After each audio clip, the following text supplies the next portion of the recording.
Hey guys, it's JP, and today we are going to analyze the fastest marathon runner in the world, Eliud Kipchoge. He is the current world record holder for the marathon with a time of 2 hours, 1 minute, and 39 seconds, as well as running the fastest unofficial marathon during the Breaking 2 project as he ran that race in a time of 2 hours and 25 seconds. I have already done an analysis video on Kipchoge during those races, but this time we will look at him as he runs the 2019 London Marathon in a time of 2 hours, 2 minutes, and 37 seconds, making that the second fastest official marathon time ever. Now you guys might be saying, why would I cover this race if I already analyzed him as he ran his fastest races? Well, first of all, Eliud Kipchoge is the GOAT, so why not? Second of all, I believe that the way he ran this specific race reveals some insight into his current running ability and his potential to run under 2 hours in the marathon, which is his goal. Also, I'll be analyzing the way Eliud Kipchoge runs so you guys can learn more about running mechanics and hopefully improve the way you run as well. Now let's get into this analysis. In the first part of the video, I will briefly go over his time splits during this race, as this reveals just how great Eliud Kipchoge's running potential really is. Getting into this, the first half split of the race was completed in 61 minutes and 37 seconds, which is basically a 4:42 min per mile pace.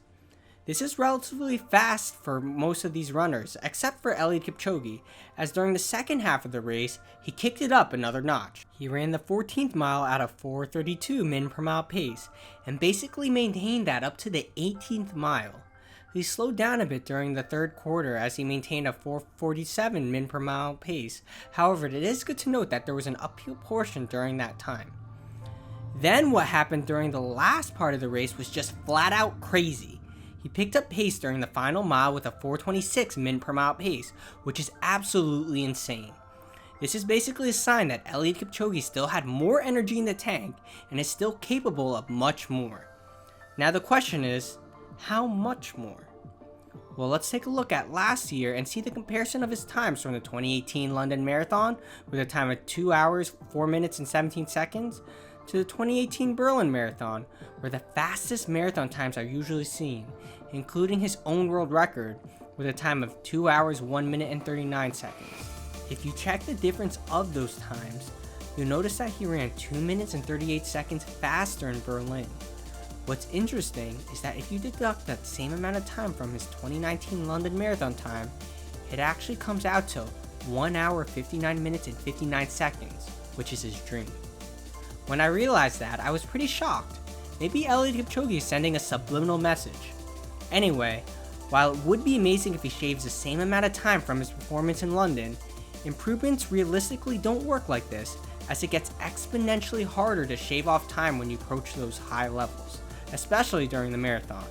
Because to break the 2 hour barrier, Eliud Kipchoge would have to maintain a 4:34 min per mile pace throughout the entire marathon. Now, even though it will be extremely difficult, I really do believe that Eliud Kipchoge will be able to run the marathon in under 2 hours in a similar event like the Breaking 2 project. In this kind of event, the main focus is to optimize as many factors as possible to achieve the fastest time possible, even if it doesn't comply with official marathon standards.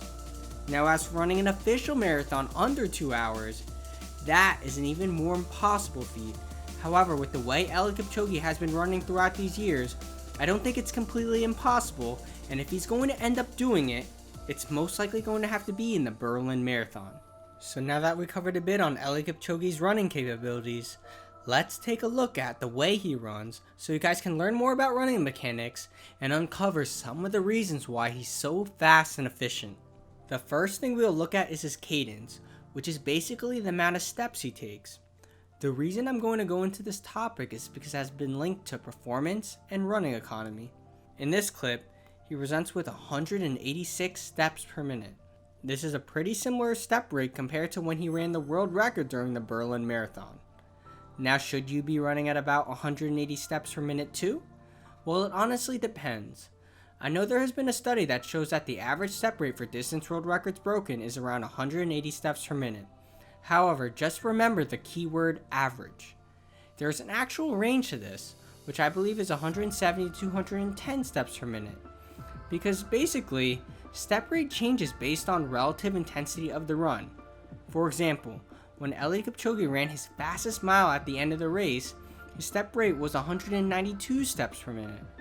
For many people, in a moderate intensity pace, running at around 170 to 180 steps per minute is usually fine. However, if you are running around 160 steps per minute and below, I'd suggest trying to increase your preferred cadence by 5 to 10% and see how it feels from there. By doing so, this may help decrease stress on the joints without sacrificing efficiency, which is important for long distance races like the marathon. Now let's move on to looking at his foot landing as his foot first touches the ground. As you can see, Eliud Kipchoge lands around the mid to forefoot area. This is actually pretty uncommon among other elite long distance marathoners, as many tend to land around the rear foot. Landing these different ways alters the biomechanics of how forces on the ground are absorbed and transferred. To keep it simple, landing on the forefoot puts less stress on the knees, but puts more strain on the calf muscle, while landing on the rear foot puts more stress on the knees, but puts less stress on the calves. During this race, the way Eliud Kipchoge lands puts less stress on the knee, but this all requires more work from his calf muscles. If one has not sufficiently trained and strengthened the leg muscles enough, this could cause an overuse injury on the calves. To prevent these types of injuries, it is important to implement a strengthening program that supplements your training. Now, regardless of the foot landing, forces received through the foot stay relatively the same. To alter the amount of load received through the legs, this really depends on foot positioning relative to the body center of mass. Based on watching all of his previous races, Kipchoge's foot positioning has helped prevent any excess stress on the joints and improve efficiency. Now, based on these markers, you'll see that the foot lands in front of the center of mass, and that is okay. Contrary to some running beliefs, it is basically impossible to land under the center of mass unless you are really accelerating. What you should be looking at here is that Eliud Kipchoge lands close to the center of mass and does not overstride at all. This can also be seen based on the shin angle here. You can compare how good Kipchoge does this compared to another elite marathon runner, Mo Farah. This is an important aspect to look at because if one lands too far in front of the body, this will put more load on the joints, which may increase likelihood of injury. We will move on to this frame to look at the range of leg movement as he runs. I placed markers from when his foot first touches the ground to when he pushes off the ground to see this more clearly. He presents with a nice pendulum-like movement.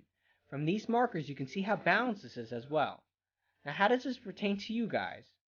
One interesting concept to note is that for many recreational runners that overstride, these markers would end up being shifted forward, and it further exaggerates with faster speeds.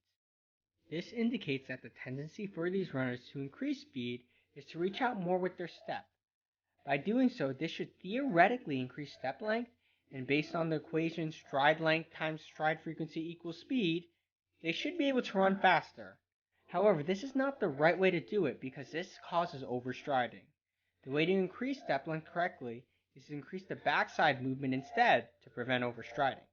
Now let's take a look at this frame to see postural alignment. He presents with a good upright trunk here. It may initially seem slightly bent, but if you look at it again, he presents with a slight forward body tilt of the whole body.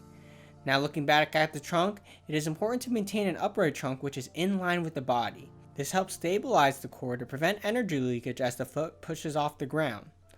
With many runners though, especially at the end of the marathon, they seem to fatigue and end up bending forward at the trunk or overcompensating and maintaining an excessive arch in the back.